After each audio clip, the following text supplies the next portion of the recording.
What's up everybody, 40 the Broadway Saiyan here, and welcome back again to my YouTube channel. And in this Final Fantasy Ever Crisis video, I want to cover a topic that I think free-to-play and even light spender players need to know in order to optimize their characters and be able to progress well, get through farming, and also get through some of the hard content that you normally would be struggling against if you follow this strategy. This strategy was in discussion with myself and another member of my Discord community named Catboy Air. So I want to give a big shout out to Catboy Air for actually having this discussion with me, because I never really thought about this, but it does make sense, and that's why I want to present it to you guys in this video. So we're going to go right into party, and I'm going to go into building a character.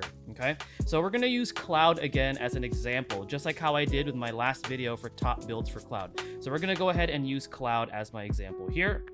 So the topic I want to cover that you free-to-play players and light spenders need to know about is the topic of how to properly fine-tune your sub-weapons, because there's certain things about the way you build your character that play into your sub-weapons. So first off, with Cloud, I'm just going to go straight away with one of his most powerful builds, assuming most people have this build, which I know a lot of you guys re-rolled for this particular build, which usually has the Murasame and also has either the Hard Edge or the Apocalypse. For this build, I'm actually going to go with a more utility-based one, just because I actually really like using Hard Edge for the physical defense down. Okay, so we know that with this build, Cloud is going to have a lot of lightning damage being dealt. He also has a little bit of utility with that physical defense. So how can we improve upon this build? And I'm just going to ignore the materia for now, because we want to focus on the sub-weapons.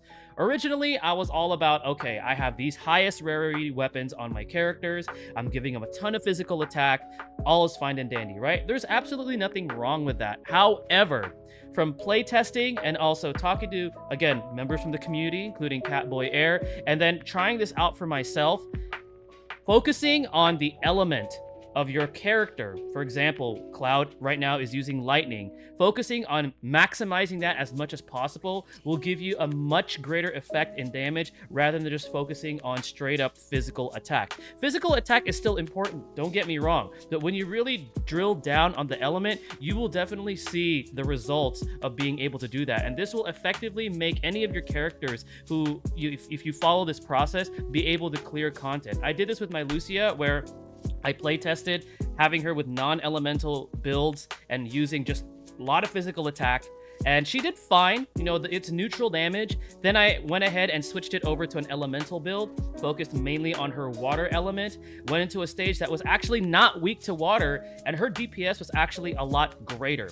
And the cool thing about sub-weapons, especially for those of you that are free to play or light spenders, is the rarity of the weapon. This will not really matter if you are just focusing solely on those reinforcement abilities that you get 50% of when you equip as a sub-weapon. So let's say I'm free to play, okay? Ignore the rarity of the weapons, okay? Because this can apply to even 3 stars and 4 stars, because what we're drilling down on is matching what your element is with what the weapons, the sub-weapons reinforcement abilities are. So let's say I'm using Cloud.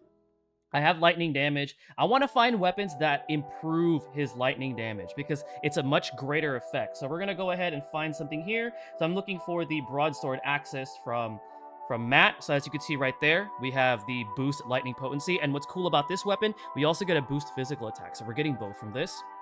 And then afterwards, I want a little bit more lightning damage. So what can I do if I want to get a little bit more lightning damage? Well, I have some options here. One option would be the Seaside Collar from Red 13.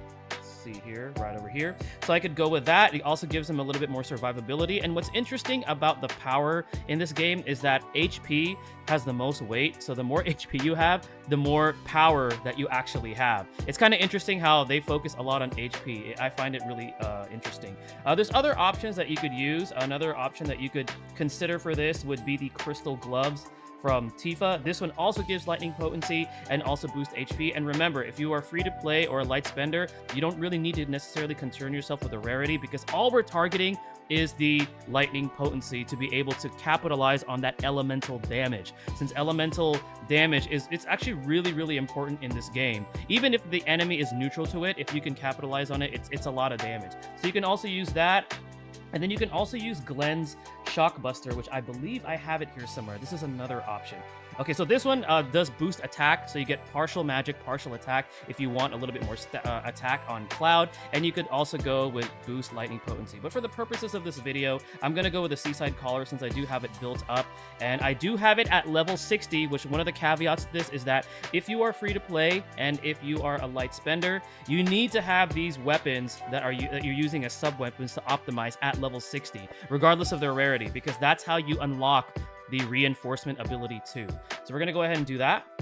And then afterwards, let's say if I want to continue building on his lightning damage, I could, easily equip maybe Shockbuster. Well, actually, that one's not level 60.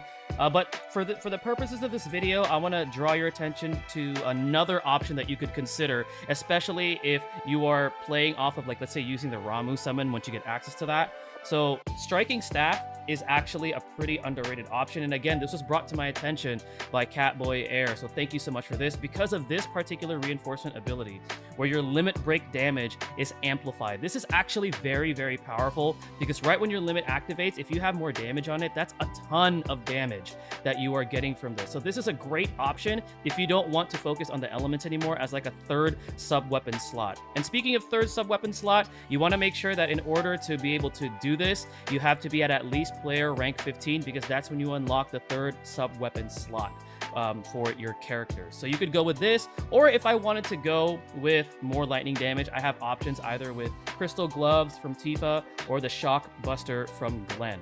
But that's pretty much a way for you guys to fine-tune your characters, focus on an element, which will help you guys get through some content that you normally might be struggling on, but since you're focusing on these elements, you're able to capitalize on the amount of damage that you are doing. And remember, if you are free to play, or even just a light spender, the rarity of the weapon won't nearly matter as much because what you're drilling down on is the reinforcement abilities that improve the elemental damage that your character is producing. So again, like with Cloud, I'm focusing on lightning. I want these sub-weapons to have the boost lightning potency.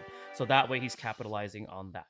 So this is what I wanted to let free-to-play and light spenders know about for those of you that are, still unsure about this game, that are still playing it, and are trying to figure out how you could get through these different stages that are a little bit hard. Focus on elements, focus on your sub-weapons, and focusing on the proper reinforcement abilities these sub-weapons have, and it will make a big difference when it comes to clearing content in Final Fantasy VII Ever Crisis. Thank you guys again for watching. Stay tuned for the next video, and stay blessed, everybody.